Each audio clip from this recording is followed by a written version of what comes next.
Salut à tous, alors nous voilà sur une nouvelle vidéo sur les Camponotus variegatus. Donc il y a plusieurs choses qui ont évolué, j'ai testé pas mal de choses. Donc déjà, bon là c'est un peu agglutiné, le tube c'est pas qu'il est très sale en fait, c'est parce qu'il y a un peu d'humidité, c'est l'hygrométrie. En fait j'ai l'impression qu'il manquait un peu d'hygrométrie depuis aujourd'hui. Donc elles se sont agglutinées au niveau. Je fais un petit zoom à l'arrière, mise au point, et voilà. Donc vous voyez, ça c'est le coton, donc bon, il y a quand même, ça commence à se salir, c'est normal. Et vous voyez, tout le couvain, la gine, tout est agglutiné au niveau du coton pour l'humidité.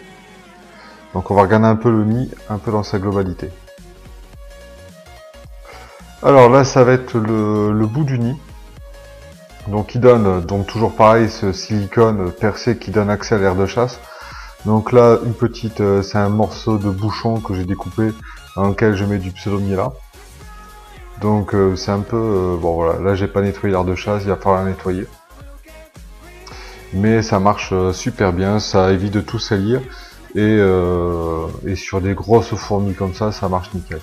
Et là, juste derrière, vous avez le fameux abreuvoir. Alors, quand je l'ai acheté, j'ai eu pas mal de retours négatifs dessus, qui disaient que ça faisait les noyades et tout. Et en fait, j'ai trouvé un système. C'est un peu comme les abreuvoirs automatiques qu'on peut voir dans sur pas mal de forums, pas mal de vidéos, avec des petits tubes à essai. Et en fait, j'ai mis le mousse au bout du réservoir, et après j'ai rempli d'eau. Donc là, vous voyez, là, le réservoir, faut que je puisse le remplir. Et là, vous voyez sur la fin, il y a un petit morceau de mousse qui sort, ça leur permet de boire et tout sans problème. Aucune noyade, aucune bête a pu rentrer dedans. C'est des grosses fourmis qui agrippent pas mal. Il n'y a pas de souci, j'ai eu aucun problème avec ça. Donc il faut réfléchir un petit peu quand on le met en place. Mais moi j'adore ces grandes antennes, quoi. C'est un truc de malade. Et voilà, c'est un abreuvoir qui est franchement très pratique. Et surtout une grosse contenance et pour un petit et ça prend pas trop de hauteur. Donc là,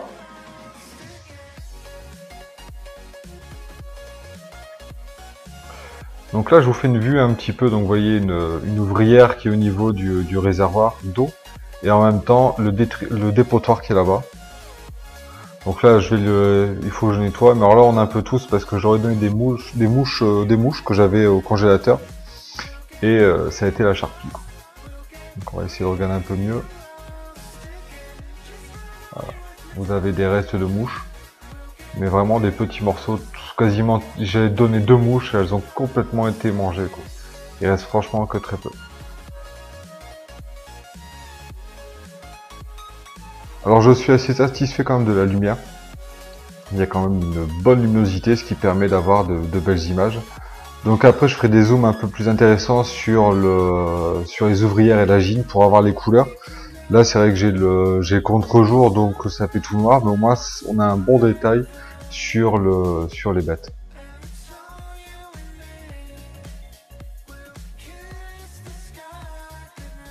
Là il y a quand même de belles images, on voit. Alors là pour l'instant je joue pas du tout sur la couleur, c'est vraiment sur l'ombre, mais au moins on a un bon détail sur un peu la grandeur des fourmis. On voit un petit peu leur barbiche, on voit vraiment les antennes, on voit vraiment, sont vraiment des ouvrières très élancées. Et là on arrive sur la gine et son couvain. Alors maintenant on va essayer de faire quelques images un peu plus proches pour essayer de voir tout ça de plus près. Alors voilà une ouvrière vraiment de près, et on peut voir un peu le contraste de couleur entre le brun clair et le noir, brun foncé noir. Ce sont quand même des fourmis très claires, hein, parce que bon là c'est volontaire avec la lumière, mais elles sont assez claires, quoi. Il y a vraiment une belle distinction sur les couleurs. Alors là elles sont vraiment du côté un peu le plus humide et un peu le plus sale du tube. Donc on va essayer après de tourner d'une autre manière. Alors vous avez un autre angle sur le dépotoir. Là, on voit vraiment le dépotoir. Tout est vraiment regroupé sur un coin. Il y a juste le morceau de la mouche. En fait, je pense qu'ils veulent encore grignoter des trucs dessus. Donc, regardez, là, vous voyez les ailes. Il y a pas mal de choses. On va essayer de zoomer un peu sur le dépotoir. Parce que c'est des vues assez sympas.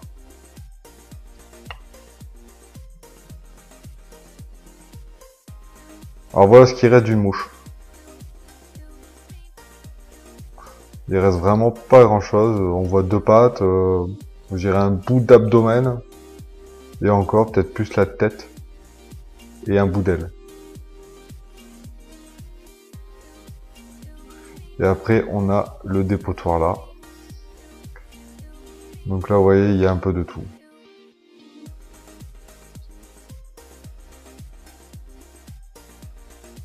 Là ouais c'est principalement des bouts de mouche. Il y a des restes de cocon, surtout les ailes. Alors ça on voit qu'elles aiment pas trop les ailes. Un beau petit dépotoir, donc je le laisse pour l'instant pour pour qu'elles prennent un peu leur remarque. Mais bientôt je vais tout nettoyer. Alors on va essayer de repartir un peu sur le couvain.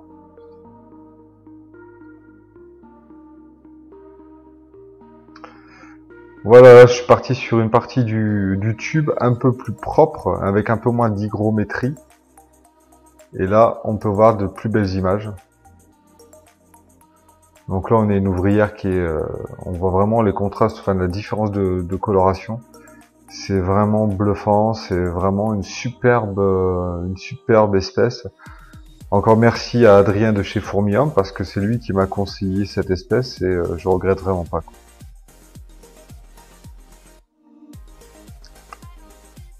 Alors là, par contre, ça va être difficile de compter le couvain, parce que tout est vraiment regroupé. La dernière fois que j'ai compté brièvement, j'avais une quinzaine d'ouvrières. J'en ai compté 15 exactement. Vous voyez, c'est une vue qui est vraiment magnifique, avec les mandibules et tout. C'est franchement cette lumière que j'ai trouvée sur les sites de photos, c'est vraiment intéressant, ça permet vraiment de voir beaucoup de choses. Et oui, donc je disais, c'est une espèce qui est vraiment intéressante, qui est très grosse. Par contre, voilà, c'est une espèce qui est, je pense, qui pourrait se sauver facilement. Là, de plus en plus, je les retrouve sur la micro-grille. Elles ont vraiment, quand elles étaient que 4-5, elles n'ont pas trop été sur la de chasse vraiment un peu la nuit. Mais maintenant, même en journée, il y a beaucoup d'ouvriers un peu partout. Donc c'est une espèce exotique. Il faut un couvercle, quoi. Alors je disais, j'avais donc au niveau des ouvriers, j'en ai compté 15. Je pense que le nombre n'a pas évolué, parce que la dernière fois que j'ai regardé, c'était il y a 2 jours. Il y avait 15 ouvrières, et il y avait alors le couvain, il y avait 2 grappes d'œufs, en tout entre 20 et 30 œufs, et en cocon peut-être 4 ou 5 cocons, quoi. Vous voyez des larves, il y a de tout. Alors là, je pourrais pas du tout vous faire de plan pour regarder tout ça de près. C'est trop compact.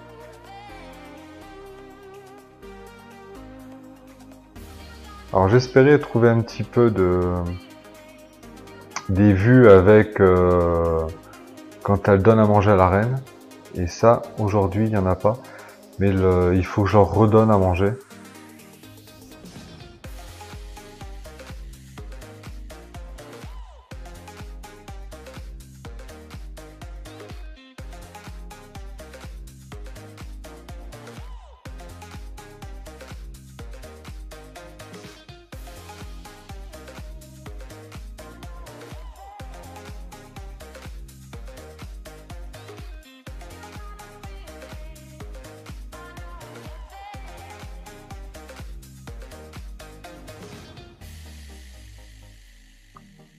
Ouais, c'était pour vous montrer un peu cette évolution. Donc là, une quinzaine d'ouvrières, l'abreuvoir qui faisait un peu polémique, mais voilà, je vous ai montré qu'on peut s'en servir et sans avoir de soucis. Donc je pense que même sur des micro-espèces, ça posera pas de soucis dès qu'on On met une mousse ou un coton sur le bout. Hein. De toute façon, c'est ce qu'on fait sur les abreuvoirs automatiques. Donc pour l'instant, j'ai vraiment que des petites ouvrières. Normalement, il doit avoir un dimorphisme. Enfin, il doit avoir plusieurs castres. Pour l'instant, j'en ai pas, j'en ai qu'une seule. Donc peut-être par la suite, j'aurai des majors et des minors. C'est vrai qu'il y a très peu d'infos sur les variegatus. On verra bien. Là, pour l'instant, je vais encore les laisser un bon moment dans ces tubes parce qu'elles ont toujours pas été voir le second tube. Enfin, il faut dire que le second tube, il n'y a pas de bouchon de silicone pour cette hygrométrie. Donc je sais pas si elles vont vouloir rester là-dedans ou si elles vont vouloir aller ailleurs. Donc là, comme vous voyez derrière cette ouvrière, on peut apercevoir une grappe d'œufs. Et moi, ce qui me tue, c'est cette gine hyper calme, quoi. Alors c'est dommage parce qu'elle est du mauvais côté, de l'autre côté le tube est un peu sale, il y a un peu d'hygro donc c'est compliqué d'avoir de belles vues. Mais j'aime bien regarder un peu cette tête de la gine qui est énorme et qui est magnifique.